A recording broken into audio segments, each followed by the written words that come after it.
વ્યાસપીઠનો અધિકારી કોણ છે? તો માત્ર ને માત્ર બ્રાહ્મણ જ વ્યાસપીઠનો અધિકારી છે.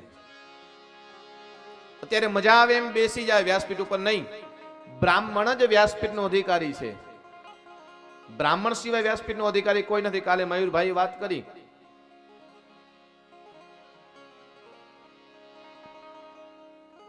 પ્રધાનમંત્રી બનવું હતું, શું એમને એમ થઈ જવાય? એમ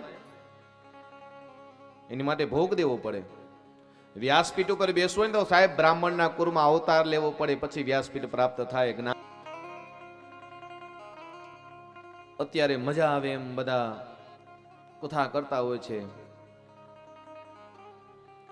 સાહેબ શાસ્ત્ર કે છે બ્રાહ્મણ જો વક્તા ન હોય ને તો પિતૃની તૃપ્તિ નથી જ થતી. વ્યાસપીઠનો અધિકારી બ્રાહ્મણ જ હોવો જોઈએ.